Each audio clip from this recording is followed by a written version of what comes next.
de la loi, de ce que la loi dit. Bon, moi je pense que la loi a une vocation simple de retisser du lien avec les gens. Et j'ai jamais considéré que le monde était partagé entre les gentils d'un côté et les méchants de l'autre. Le monde est partagé entre des gens qui ont des choses à bâtir ensemble. Moi je venais bâtir avec toi quelque chose. Je dois dire que de la même façon que toi tu as pu être heurté par les attaques brutales des uns ou des autres contre toi, moi j'ai été stupéfait de la violence que ça a pu susciter chez certains et toucher de l'adhésion de beaucoup à cette invitation qui était pour moi une parmi 120 autres invitations. Il y a 120 personnes dans le voyage, il y avait 120 personnes que j'ai invitées de la même façon. C'est marrant de savoir qu'il n'y a que toi, quand je t'ai invité, qui a surpris tout le monde. Bon, ceci dit, je me rends compte maintenant avec ce qui se passe avec un révisionnisme latent chez certains, que les véritables ennemis de la République et de la démocratie, c'est ni toi ni moi, me semble-t-il, c'est d'autres, et on a intérêt à mettre en commun nos forces pour lutter contre ça, c'est-à-dire pour faire revenir une volonté d'être ensemble, une volonté de vivre ensemble dans cette société. Moi, je le fais dans les cercles dans lesquels je suis entendu, toi tu le fais dans les cercles dans lesquels tu es entendu.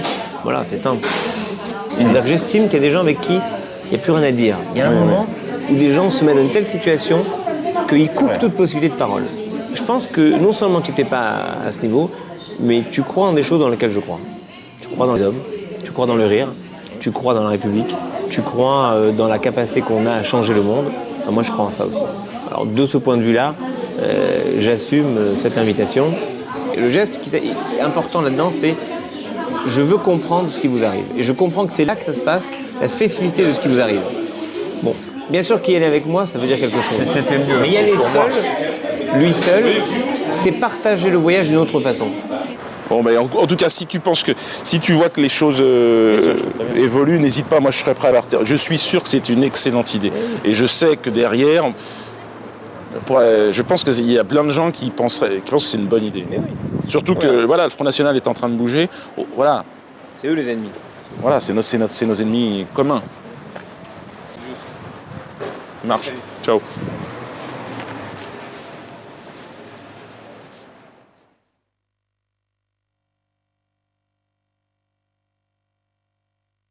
Pour résumer, un groupe d'individus de bonne volonté se mettent autour d'une table, ce que nous sommes en train de faire, et décident, voilà, nous ne croyons en rien. Nous ne sommes pas représentés, donc il serait peut-être intéressant qu'on puisse se rassembler et peut-être élire parmi nous un grand rien qui va être notre porte-parole, le représentant de rien sur Terre. On pourrait s'identifier au moins à ça, parce que c'est vrai, au moins, on s'identifie à ça. C'est-à-dire que tu t'identifies à rien. Mais oui, Il n'y a que ça d'intéressant. Il n'y a que ça d'intéressant dans le projet, ce sont les réponses avec le rien à l'intérieur. On part vers quoi ? Vers rien. C'est-à-dire que moi, je crois en rien. Et je crois que c'est complémentaire au tout. C'est-à-dire qu'on est complémentaire à ceux qui croient. C'est-à-dire, ils croient, ils croient, mais pour croire en tout, il faut forcément qu'il y ait rien autour, quoi. Sinon, ça n'a pas de sens. À partir de là, c'est vrai, hein, il faut se trouver un vrai délire.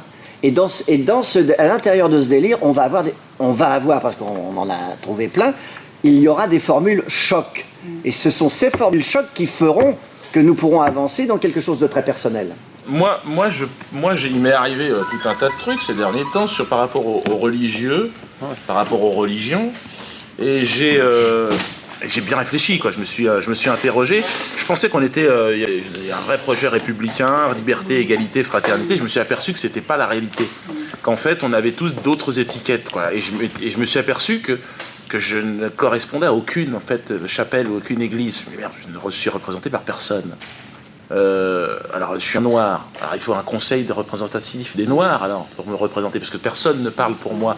Alors quand tout d'un coup je me suis aperçu qu'il y avait un communautarisme énorme, et je me suis dit, pour combattre ces frontières, allons à l'origine de ces frontières. Et j'ai l'impression qu'une grande partie de ces frontières se sont montées sur le sentiment religieux, sur le sang, sur la guerre, sur tout ce qu'on veut. Je l'ai ressenti au travers du travail de Daniel dans ce qu'il a fait. Ça m'a toujours fait marrer, justement, cette quête de la liberté d'expression, la liberté de penser.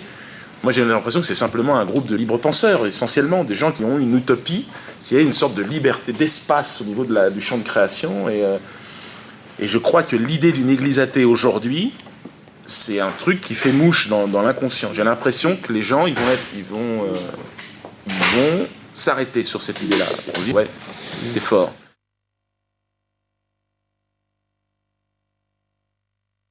Au moment du décès de Yasser Arafat, 4 rabbins ultra-orthodoxes viennent à Paris se recueillir devant la dépouille du président défunt. Leurs paroles, politiquement très incorrectes, ne trouvant aucun lieu pour s'exprimer, Dieudonné, au nom de la liberté d'expression, leur propose son théâtre pour une conférence de presse. Alors ceci n'est pas un sketch, hein, pas confondre. Quelques rares journalistes y assistent, pas un article n'a été publié. Nous avons le plaisir d'accueillir ici 4 rabbins extraordinaires qui représentent le mouvement Naturei Karta, les protecteurs de la cité, qui sont radicalement antisionistes et qui ont tout de suite accepté l'invitation de venir ici dans le théâtre de Dieudonné parce qu'ils savent que dans le monde entier, on essaye d'empêcher les gens de réfléchir et d'agir selon leur intuition, leur bonté, leur qualité spirituelle, en les accablant sous les accusations d'antisémitisme. Donc même sans connaître Dieudonné, ils étaient persuadés que c'était une accusation infondée. Et donc je pense qu'il y a beaucoup d'échanges qui peuvent avoir lieu entre toutes les sensibilités tellement variées que nous représentons. Étant donné la raison de ma présence parmi vous, je pense qu'avant d'aborder les sujets que je vais traiter, je me dois d'évoquer la mémoire du président Abou Ammar Yasser Arafat, qui était un homme exceptionnel, sortant de l'ordinaire. Pour le peuple juif, contrairement à la croyance populaire, c'était également une personne à l'esprit clair. Il avait une vision de l'avenir, une compréhension très profonde de ce qu'est vraiment le judaïsme et de ce qu'est le sionisme.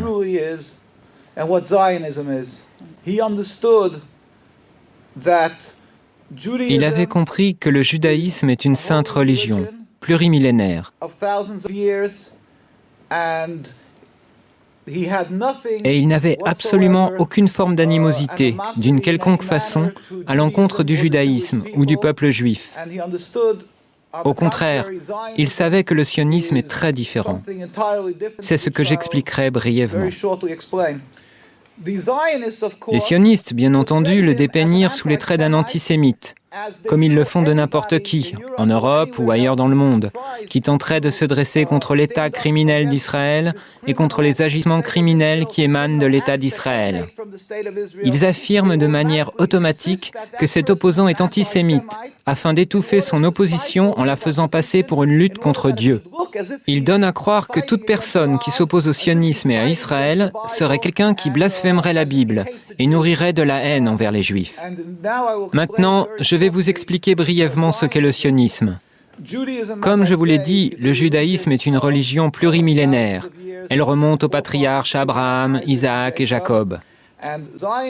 Le sionisme est à peine centenaire, créé par Theodor Herzl et ses amis, des gens totalement athées, des gens qui étaient totalement étrangers à la religion, qui détestaient la religion. D'après la croyance juive, depuis la destruction du Temple il y a près de 2000 ans, c'est-à-dire depuis l'exil du peuple juif, Dieu a fait jurer au peuple juif de ne point tenter de retourner en masse sur la terre d'Israël.